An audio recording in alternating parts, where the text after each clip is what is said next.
Jesus, part 1 has been doing so great. It's basically the best video of 2017 on my channel.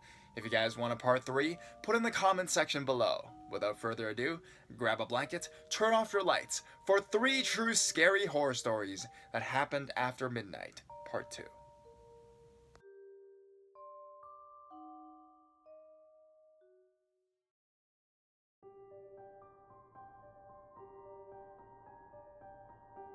Midnight Run, Hollywood.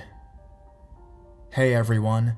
About a year ago, I was attending film school, and I lived out in Hollywood.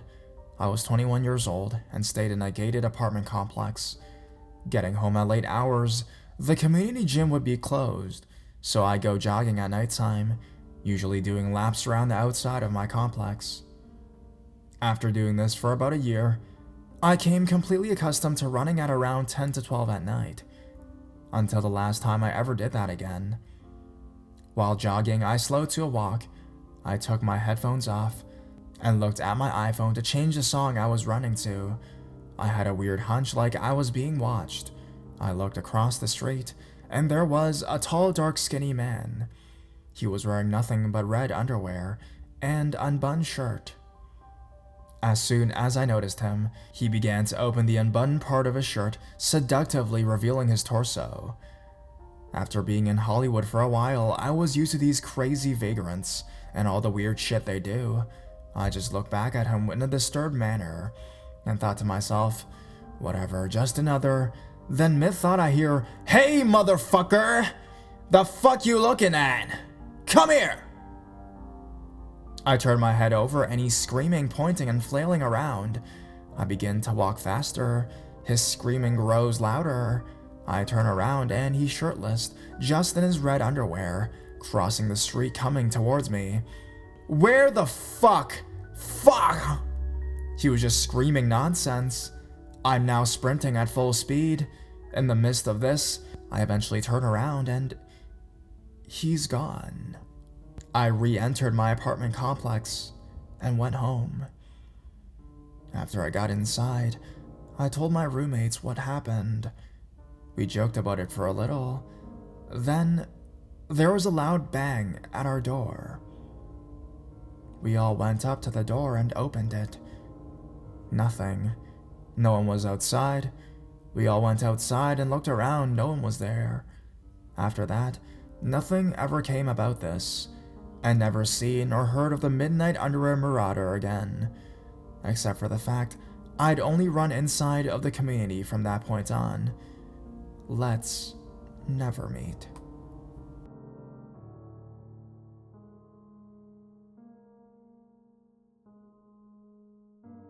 Lesson learned about going home after a midnight movie.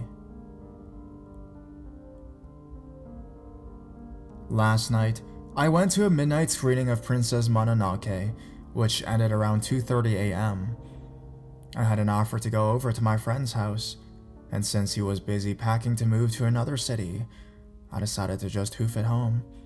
Thankfully, my city, at least on the weekends, have the subway running 24 hours, so I didn't have to wait in the cold to take what I like to refer to as the drunk bus.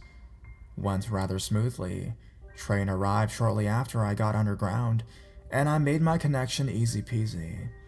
The issue started when I got off at my stop. As I'm walking to go up the steps, I hear a woman on the other platform being really loud, easy to ignore. But then, I kept hearing her say, "Miss? Miss?" I glanced because I was the only other female on either platform, but I didn't recognize her and kept rolling. I get to the top of the first flight of stairs, and she gets to the top of her stairs at the same time, and once again starts with, "Miss? Miss?" But she looked like she was looking towards a ticket booth, so I assumed she was having an issue with the cops I saw on her platform, and was trying to get someone to back her up. So, I go through the turnstile, and continued over to the escalator. I get above ground, light a cigarette, and wait for the light to change. Just as I cross the street, the same woman comes out of the stairwell of the corner I just got to. Fuck me. Now for reference, my subway stop have entrances on the street I was on, and on the street I live on. Out of habit, I don't go out the exit on my street because the walk to my house is a little too dark and desolate. So now I'm boned because I could go back down into the subway and come out on my street, but that doesn't present a better scenario, so I walk and, of course, she follows. Kept saying, "Miss? Miss?" Asking for a light, talking about her some cop who wasn't anything, that she didn't care that they took her baby, and how she needed to get to work. I just kept pretending I did not hear her and kept walking. The guy who was walking in front of us at one point turned around because duh. That did not make her happy, and she gave a quick, "I'm not talking to you, man, I'm just asking her." Another guy walks past us, and she asked the time, 3:08 a.m., which prompted the work comment. Just as we get to where I usually turn up to get to my street, the guy in front turns and walks the opposite direction on the same street.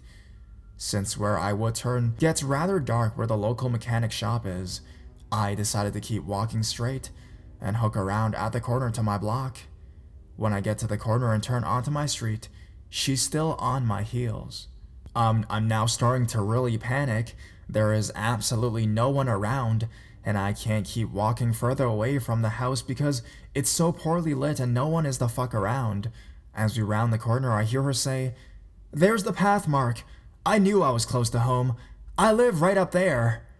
The path mark, about a block and a half up the street, hasn't been open in over a year, but it is a handy landmark, so I start to chalk it up to creepy coincidence. I proceed to my house and toss the butt of my cigarette into the street, which she picks up and gives an actually sincere thank you. I get to my door, and she decides to sit on the steps of a neighbor 2 doors down from me. I don't know my neighbors like that, but I know for damn sure she does not live there. That put me back in panic mode. Now in hindsight, I should have looped back around and gone back to the subway, but I was not thinking clearly. My keys were in my pocket, but I wasn't holding on to the specific 2 that opened my door, and I did not want to fumble them in case she was trying to break in. So I rang my doorbell, pretending I did not live there and needed to be let in, and decided to wait her out. It took about 2 doorbell rings and 15 minutes of me looking at the window like I was looking for someone. I live alone, to open the door before she got up and started walking. Mind you, walking in the opposite direction of the path mark. I followed her in the reflection of my screen door until she was far enough away that I could get my keys out and get in the door, because she could try whatever it was that she was going to try. I kept rechecking if I had locked the door, sat up in bed fully clothed, and cursing myself for misplacing my bat for the rest of the night. I don't live in the best of neighborhoods, but I've never had something like that happen scare me shitless like that. Needless to say, I really regretted not having gone to the liquor store earlier in the day, because I seriously needed a fucking drink right then. So, to the crazy lady from the subway who followed me home, let's never the fuck meet again.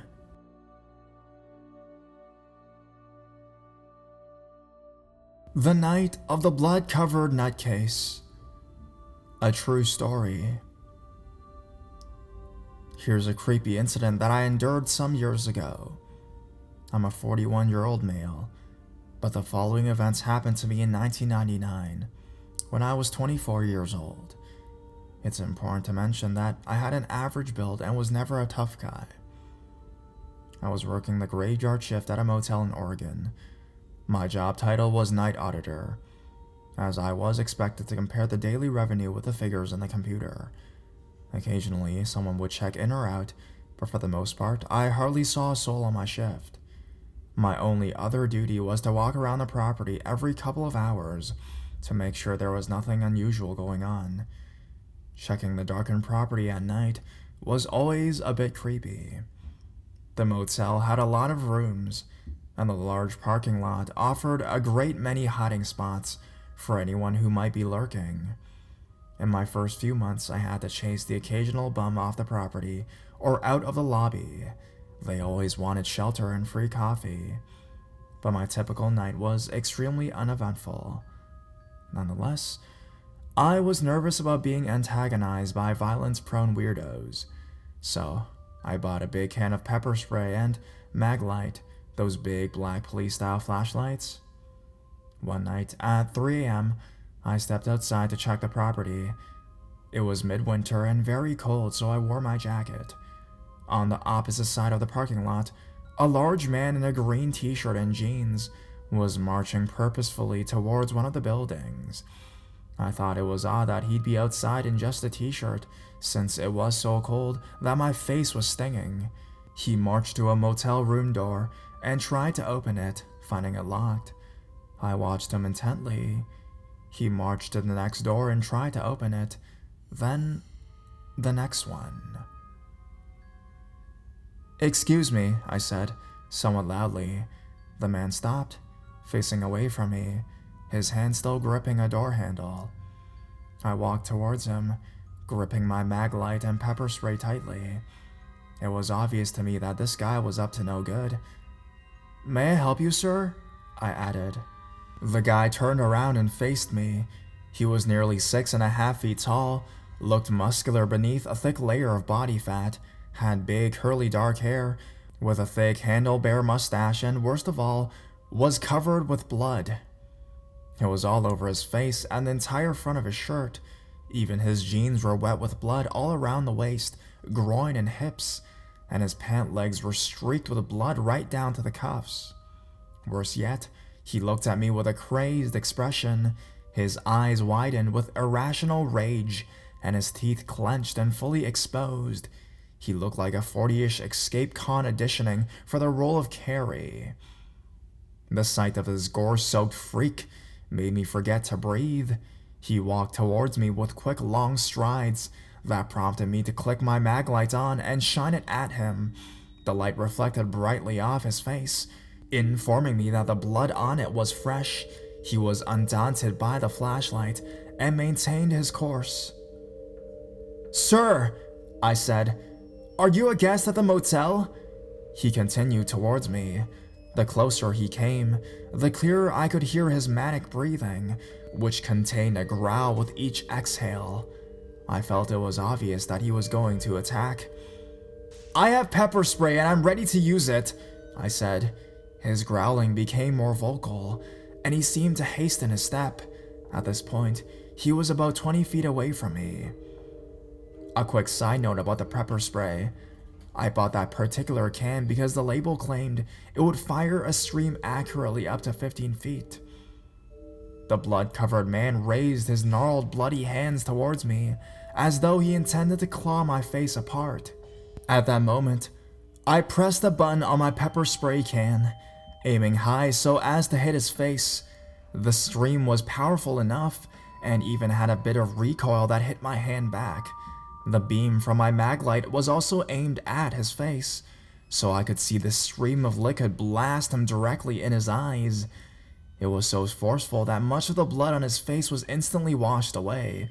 His eyes and mouth snapped shut a moment before he stopped and did a clumsy half spin away from me. I stopped spraying at him. He emitted a long, loud shriek of rage-laden anguish and raised his hands to his face. "I'm gonna call the police," I said.